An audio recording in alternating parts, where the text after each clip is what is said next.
So what I want us to do is to start becoming more conscious, start choosing things in a better way for ourselves, and start creating a life that's going to gear us to really take advantage of the opportunities that are going to show up for us in the years to come. This podcast is brought to you by The Integrated Human. We work up, down, inside out to plug yourself into your potential. If you want to see what we are up to and what's next, sign up to our newsletter or follow us on social media. If you like what we are doing, we really appreciate it if you can like our post on social media and YouTube and help us grow.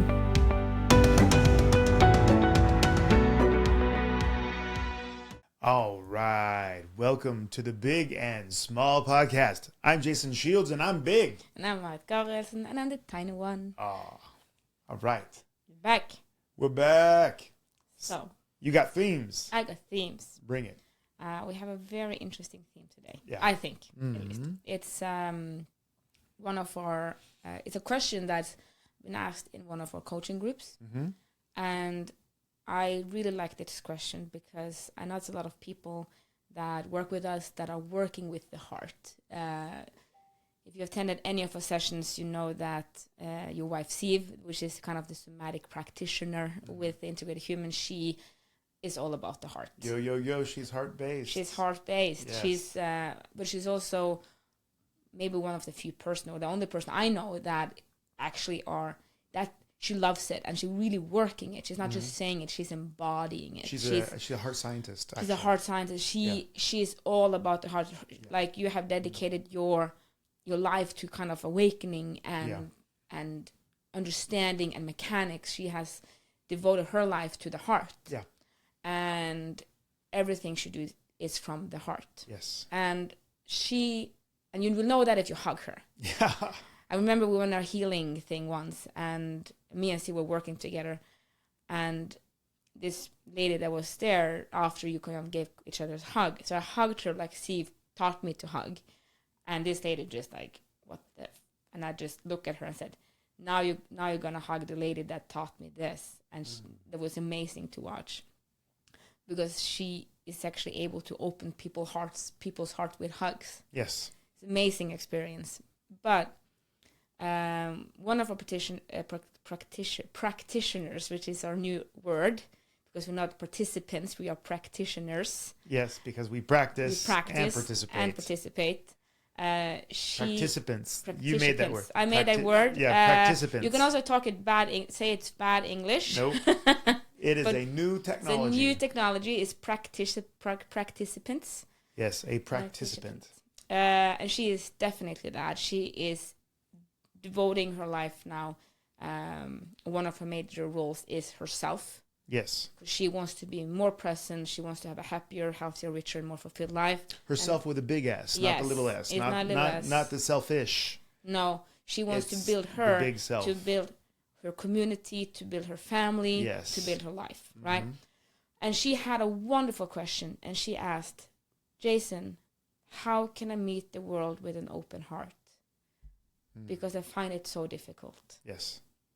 So that is the theme for today, and I think it's such a loving theme because meeting the world with an open heart can be really, in my experience, feeling very vulnerable, and the chance of getting your heart crushed a couple of times. Smashed. Yeah, smashed. Yeah. It's not a good feeling. No. So, how would you approach that? Meeting the world with an open heart. How do we do that? I think you sometimes are surprised at my still caring for people who act badly. Yeah. And my love and generosity towards people who do that. And it's not out of I should be generous or I should be nice or I should love them or should. It is specifically an understanding. And this is very important, okay? Because we're going to try to take this from up, down, inside out. It is an understanding that we are all connected. We literally come from the same source. So you are me. It's not like an esoteric, abstract idea. How many ways do you impact my life? All the ways. Thousands. And even people you don't ever see or meet across the planet affect you in ways that you don't know. Right? They say that, this whole thing that, everybody eight steps out. So you know somebody who knows somebody who knows somebody who knows somebody. I'm very proud here. We are one step from the Rock. Yeah. With 2 people. Boom shakalaka. That's right. Not that I met the Rock. Not saying that. No. But we are both of us. Yes, one step away from the Rock. With 2 people. Dwayne Johnson. Yes. Yes. So, hey Dwayne. Yo. Rock, love you, bro. Yeah. Anyway, the truth of the matter is, and this sounds like, again, like an abstract thing, but there's so many people that your presence, the way you are and all that, you affect, maybe you inspire, maybe you direct or redirect. There's so many things that you're impacted by and that you impact. You literally are connected to everything. And that's not just like a quantum physics factoid. It is literally the case where we're not just like pinballs. We energize and redirect, and what we do affects the people of not just today, but tomorrow and the next day and the next day. So understanding that when you really are humble enough to understand that you are part of a network, then you understand that how you treat the network matters. But also you understand that the network is bigger than who? You. It's bigger than you. So how it treats you, it matters, but it's not personal. And you're like, well, what do you mean? Well, all of these moving parts, sometimes you're going to get hit. And you have to have some understanding of how to absorb that in a way and still understand that you're connected. Okay? So you first have to tolerate, then you have to accept, and then you can start thinking about understanding love. Right? Because when people say, I want to walk in the world with an open heart, what they actually often mean is that I want to feel love all the time. So in the big seminars that we have, like the flow state, I always ask people, so would you rather be loved by everybody or feel love for everybody? And everybody's like, well, everybody kind of wants to feel loved like a kid, because we want to revert to our infant stage where we don't have to deal with anything and everything. Everybody loves us and everything's taken care of us. That's like a natural tendency. But when you really feel it, you understand about that our own feelings. You would, it's you feel your life. You don't just live your life. You feel your life. So everybody would like to feel love for everybody else. That's the easiest way to go. Number one is to foster, to create, to hold that love in your heart for everybody else. The problem is that you're going to get hit. People are going to steal and swindle for their own reasons. They're put a crap on your door. Yeah. Outside your door. People are going to be taking a shit on your chest. Why? Because it's not personal. Because the system is larger than who? You. Yes, and people are doing things that they feel are necessary in the moment, not against you, but because they are surviving. Okay? Because they don't know they're connected. Oh, yeah, exactly. They're not awake. They're unconscious. Which makes sense then, because it's always easier. Because she also asked. Yes. That I think that's really interesting. Said it's so easy at flow states. Mm-hmm. It's so easy when we come together. Then it's super. Then I feel love and connected with everyone. And I think what you answered there was really nice, because said, yeah, but we are one then. Yeah. And you are in a community with people that also feel as one and understand that we are all connected and together. They're awake, yo. And they are in the awakening process. Yes. They're about becoming more, right? And when you go to the gym and a guy doesn't, gym bros. But you go to the gym and you have people that don't clean off the apparatuses, yes, as to speak, but they don't feel connected. Yeah. And that is the point, because then, as you say, you may understand that you're connected, but they have their journey. Yes. And they have maybe not gotten there yet. They haven't gotten to the point where they even realize that there are other people in the gym. Exactly. They haven't realized that some people are immunocompromised. They don't realize the consequences of what they're doing. So it's not personal. And Another thing that I always bring up, and if you guys can really kind of try to replay this, listen to it again, stay with me intellectually, stay with me in your mind, because I'm teaching you something very important now. I ask people, who here thinks it's wrong to steal? And everybody's like, oh, yeah. So I said, so raise your hand if you don't steal. And everybody raises their hand. And I said, if your kids were starving to death and you had no money, who would steal? Everybody raises their hand. Morals and ethics and right and wrong and other person awareness has to do with either situation or awareness. So if you're walking around with people in shitty situations, shitty things usually will happen unless they are awake.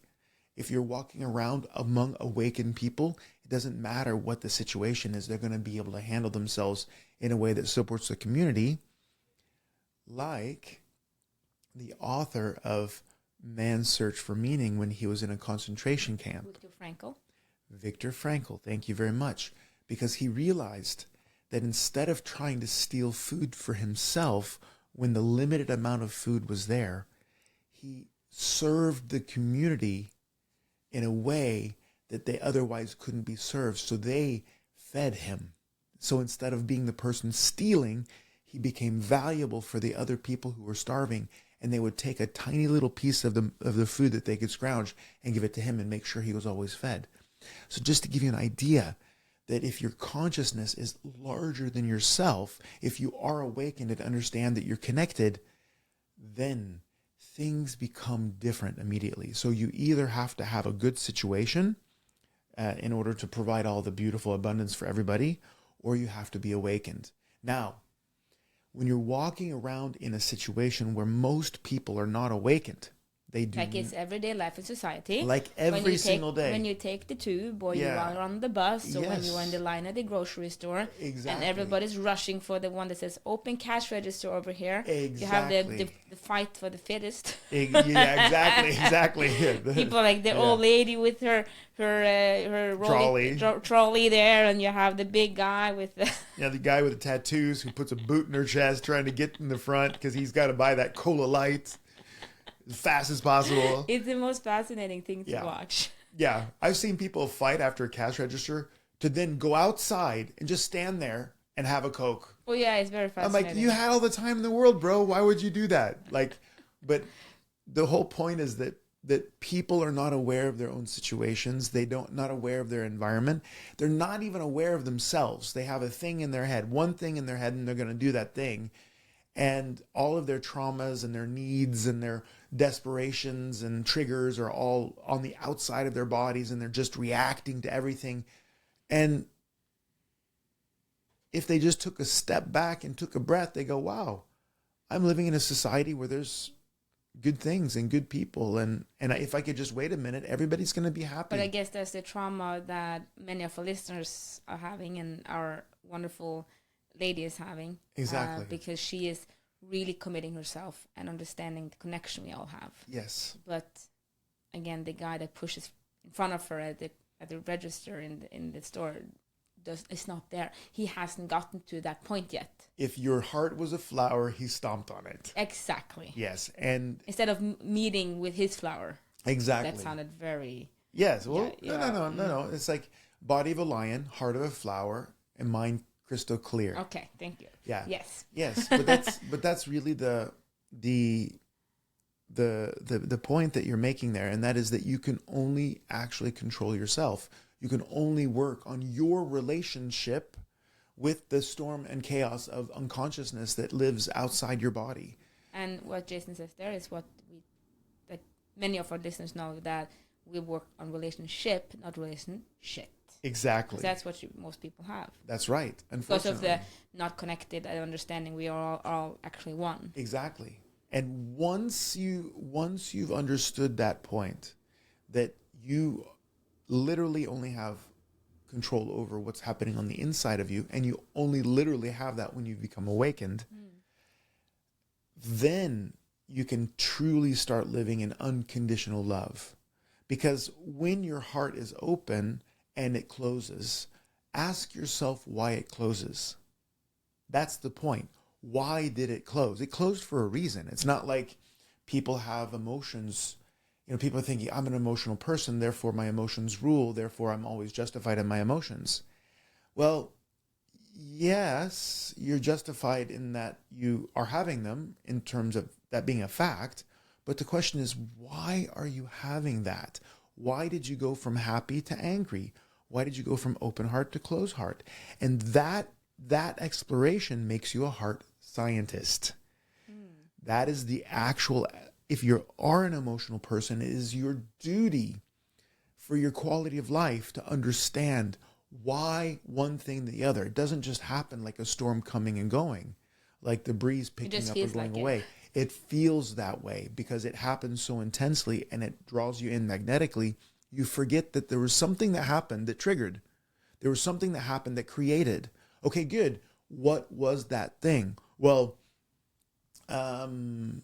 maybe you were in a situation where an authority figure treated you badly and yelled at you every time you came to work in the morning, for example. Your boss, he was always just starting the day with a list of shit and then just telling you how horrible your job was. It's very easy then to be super grumpy every time you go to work. You show up at work. Or every time an authority person say, jump or do this, or give you any kind of order. Exactly. You're going to resist it. You will have issue in martial arts, for instance. Yeah, exactly. Because in martial arts, you have a hierarchy with a sensei of some sort giving instructions. Exactly. Then you're going to have issues there. Exactly. And I have a great experience and a story about that, just as the science of traumas and triggers. I had a man that was training jiu-jitsu with me. He was a troubled kid, a really troubled kid, smart kid, emotional kid, creative kid, but troubled, because he just didn't understand. He was working on more of an emotional level and other people were working much more on a structural, this is the way you do this, you don't do that. This is the way you talk to people, but he was having a hard time kind of fitting in. His dad also had a difficult time relating to him. So he was a kid who was, acting out on others. He became a bully in the neighborhood. So because he didn't have a good relationship with his father, because his father wasn't understanding his emotional states, his son's situations and needs, they didn't have a good connection. Emotional permission was not given. You're definitely not given emotional permission and definitely not guidance on an emotional permission level, right? So what happened then was that they started to search different ways subconsciously to find structure. Because if you don't have a good relationship with your father, many people go into martial arts or the military. It's so funny. That me and my dad now have a very good relationship. Yes. But we're both doing the work. Yes. But it's just funny because if you look at the list of people that do martial art, you will see, I would say, 90% has what you can call daddy issues. They got some daddy issues. It's very fascinating because it's about that relationship with structure. Yes. And martial arts provide structure, same as the army, structure, hierarchy, police, structure, right and wrong, firemen's structure, senses of accomplishment, structure, aka impressing your dad and becoming good in his eyes. Exactly. There's a whole bunch of, it's a whole psychology, guys, right? And the more of a beard I become, the more powerful I become, and the more accredited I become, the more of a father figure I become, the more I see this over and over that people approach because of this. But it's interesting because in this situation, this person desperately needed that structure and guidance, desperately needed that sense of progression in belt levels, in approval. I've done something, I've accomplished, I'm good. The issue was that they still had this trauma with authority figures. So even when they were told in a very nice way how to behave on the mat, which is not them, it's this is the way it is for everybody. They took that as being controlled and being dominated and not being respected because that's their trauma from a childhood. All the authority figures basically punished this person for acting out, but they don't understand that they were acting out. They were just being them, right? They were just being them. So when they were getting hammered, they didn't understand it was because they were outside a box, and the people were trying to show them that this is the box of behavior. You need to work within this. Yeah, and this is the trauma from mothers and fathers and teachers and preachers. Exactly. That we break through. Exactly. To become awakened and enlightened. Exactly. Yeah. That's right.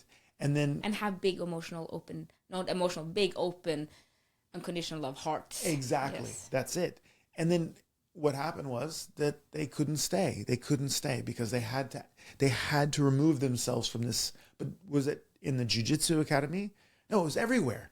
It was everywhere they had a boss or an authority figure. They ended up sabotaging the relationships because they have this trauma. So the way this person experiences it is that any time that somebody is going to be a boss over them, they start to undermine and attack that status because everybody's supposed to be the same. Anytime somebody is going to decide how things are going to be, they will start to destroy that structure not because they're doing it consciously, but emotionally, they feel assaulted constantly. So even when the messages going to them are clean, they interpret it, take it as something violent or because controlling. Everything goes through your filters. Everything goes through that trauma filter. Exactly. So the person should then wake up at some point in their life, hopefully, and look back and realize, all of these situations are healable, and all of these situations that then show up later in my life will be a joy because I'll know how to negotiate them for myself and the others, right? And you're like, well, hierarchy and bosses, fuck that. Nobody should have that over you. Yeah, but when you walk into a training center and they say, please take off your muddy shoes and put on gym shoes, that's authority figure. That's rules. That's structure. And if you can't abide by that, you have an issue, either because you don't understand, you didn't get the memo, or you're antisocial, and that whole trauma thing made that other person antisocial, right? Or it's a fact that you're just so limited that you can only focus on one thing at a time and you forgot you had shoes on. And all of these things can be addressed. But the issue is, if you're the person walking in with an open heart and you're expecting everybody else to have the same level of consciousness that you do, you're going to get your heart slammed shut because you can't expect them to understand what you understand. I like what Siv says she says it in one of her meditation, and it's even called that, is lion heart. Yes. Because a lion heart, what she means with that is that it's strong and soft. Yes. At the same time. Yeah. So, like I said, we talk about the window of tolerance. Yeah. Right? But it's about getting your tolerance up. Yes. That people can throw shit at you, but you still stable in your heart, if you want to say that. Yeah. You have a heart that it's full. Yeah. And you understand. For me, it helps a lot with, because I'm in the process more than, I'm working on it. And to first, like I said, from the intellectual point, and from experience, know that we are all one. Gives me a lot of compassion for others. Yes. And then it's understanding that, and then build the resilience in one's own state. Yes. And it doesn't, of course, you get hit sometimes, but then it's about using moksha and coming back. Yes. Coming back and remembering. Yes. And then it lasts, like you come back much quicker. And I would say that the insult or whatever, it doesn't have a hook on you. Yeah. It kind of, you just wipe it off. Yeah. Instead of it's actually making a dent. Because before, when that was what shut my heart down, was that I met people when I didn't have a lot of tolerance and was very tired. Yes. Because that was my tendencies before. I was overreaching a lot, but then people wanted help, and I did that. Yeah. But then they couldn't meet me. Yeah. And my flower would just stepped on and crushed and picked like a chicken, you know. Petals were flying. Yeah. Like he loves me not. Yeah, like, exactly. Yeah. You know, and then you just close it because the pain is so hot, so hard. Intense. So I'm in the more of the process of opening that up. Yeah. And so when you open up, it's kind of to start in, like in the flow states, you know, it's such a safe, good environment to be open there, and then to meet more and more with that, building that resilience up again. And then and then it helps with like the understanding, because we are connected. But I also see that you are here to play your avatar. Yes. I say we play in a video game. Yeah. You put here with certain, like we talked about before, you are in a Mario Kart. You are Bowser or Princess Peach or Mario or Luigi or whatever you are. I'll be Bowser. You are Bowser. Or if you play chess, you're a pawn, you're a queen, you're a king, whatever role you have. And that has different assets and different if you watch capacities and qualities. But we watched Jumanji, the movie, and you have Kevin Hart there. That's actually quite a good movie for this, if you want to understand just this, because we all are this, but one of his weaknesses is cake. That is just fun. Remember we watched the movie? Yeah, it's cute. So you have your weaknesses, you have your powers, right? And it's about understanding these and understanding what your limitations are, or what obstacles in front of you, and what is the story that you have to overcome. Yes. There's a reason why all the stories about the prince that's going to save the princess from this dragon. Yeah. But all of us are actually living it. We're just not aware of it. Exactly. So I understand that I'm here doing my story, slaying my dragons. Yes. Getting the princess, or whatever that is. And Joe out here is doing the same. Yeah. But we are in different levels of the game. Yes. And I have to have compassion for his level. And understand that he can't meet me at mine. Yeah. And that I have to build myself a little by little by little. And sometimes you get smashed because I overextended. Yeah. And I lost my grounding, and I forgot that. And I went to Joe and I met him. Yes. He said, what the fuck are you doing? And I'm like, ugh. Yeah. I was meeting you with an open heart. Yeah, exactly. But then I'm like, yeah. Joe is at level 1. Shit, he doesn't know yet. Yeah. Never mind, Joe. Have a good day. And then I can love you I can love you, but understand that you don't love me yet. Yes. Right? And to work with that, but it's all about coming back to that. And it hurts, but you kind of go, that was that again, yeah. Yeah, exactly.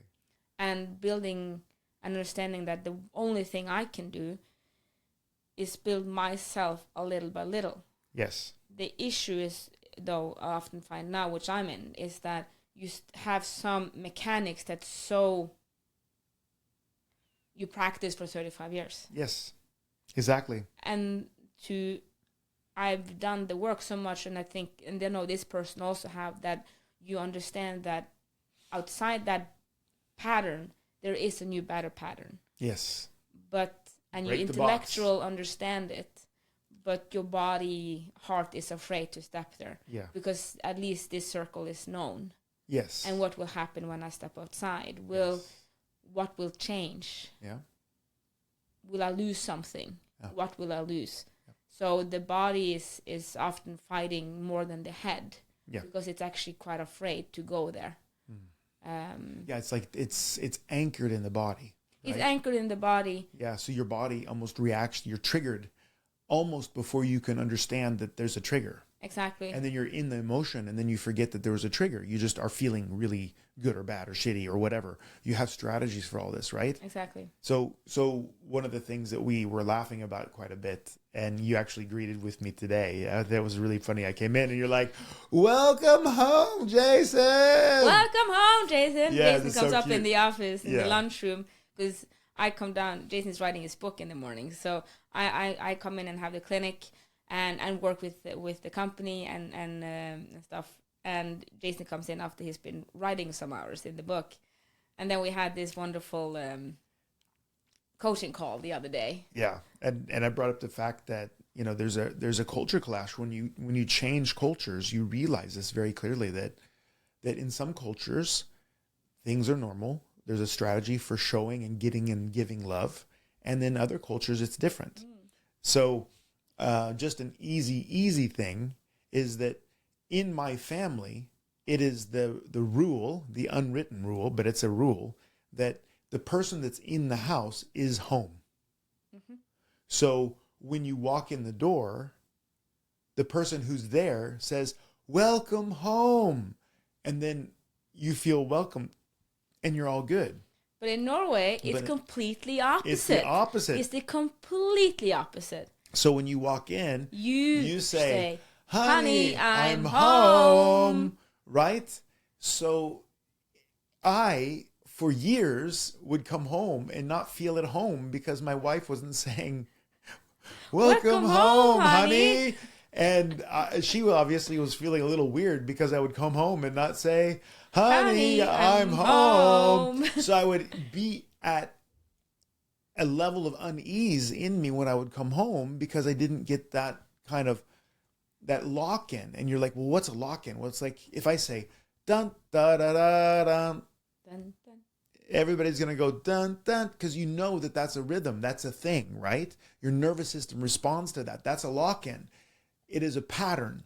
We live in patterns that follow the frames that we set around our consciousness, which then become the flow of energy, which then become emotions and actions in our life. So understanding that, again, if you're going to walk with an open heart, what is your strategy for keeping your heart open? Mm-hmm. What is your strategy for keeping your heart open? And if it doesn't include all the ways people can hit you, then it won't remain open. So you have to figure out, how can you be accepting and keep your heart open? Even so, people don't meet your expectations. People don't meet your patterns. People trigger you. You either have to get rid of the triggers or recover very quickly so that your heart doesn't slam shut. It just kind of goes, oh. Yeah, it kind of do like a shimmy shake. Oisen. Shimmy shake. Right?